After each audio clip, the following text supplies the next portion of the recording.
almost the way I was seeing them. I didn't pay much attention to the pictures I took then. I left them in contact sheets in my studio, mixed up with pictures from the bar mitzvah of my cousin's son, which was the reason I was at Amherst that spring day. And much of my family had come up for the occasion, and my younger sister, Paula, who happens to be holding the book over there, who is a history buff, had suggested that we visit the Dickinson house while we were there. Several years ago, Susan Sontag and I were planning something that we called the Beauty Book. It was going to provide an excuse for us to travel around to places we cared about and wanted to see. And for me, it meant going back to taking pictures when I was moved to take a picture.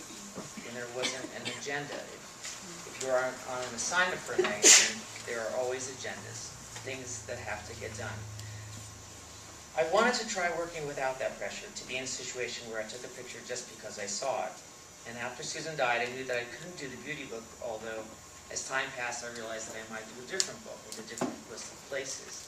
The list would be colored by my memory of Susan and what she was interested in, but it would be my list. This wasn't an idea that was so obvious at first. It came gradually. Emily Dickinson was Susan's favorite poet.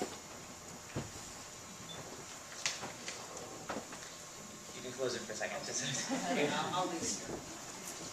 You can sit and I'll... 2 summers ago, I had some business problems that were extremely distracting.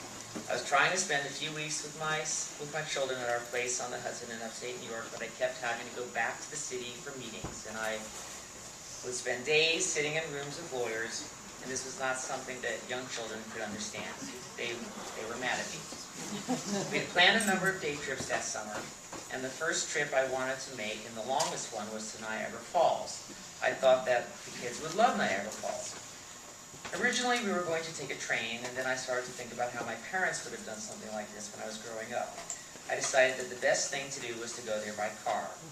It was a 6-hour drive. The children would eat dinner at home, put on their pajamas, we'd get there about midnight.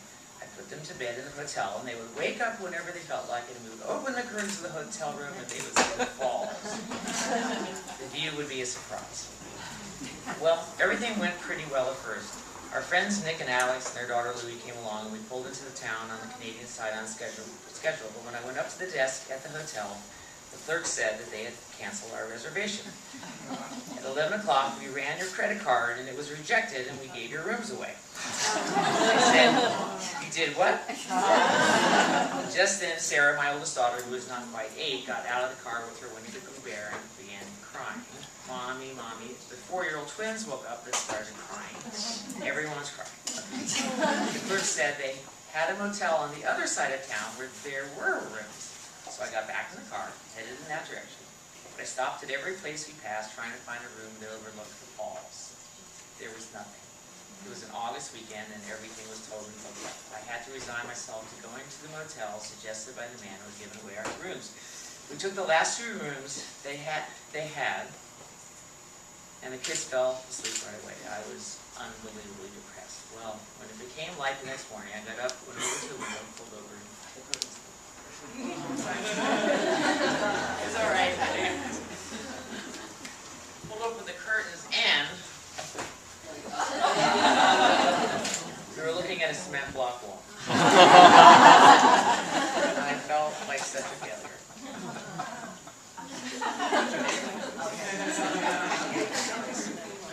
The view didn't seem to matter much to the kids. We got dressed, went down to the breakfast room where I had a long phone call with some more lawyers. Then we went out on the boat and everyone got wet, and while the kids had lunch, I had a conference call with some more lawyers, so I just wanted to go home. Sarah asked if they could go to a place that Alex and Louie had been looking at. I said sure, and watched them as they skipped to a spot that overlooks the falls. After a while, I saw that they were mesmerized. I didn't quite get it, so I went to see what they were watching. Okay.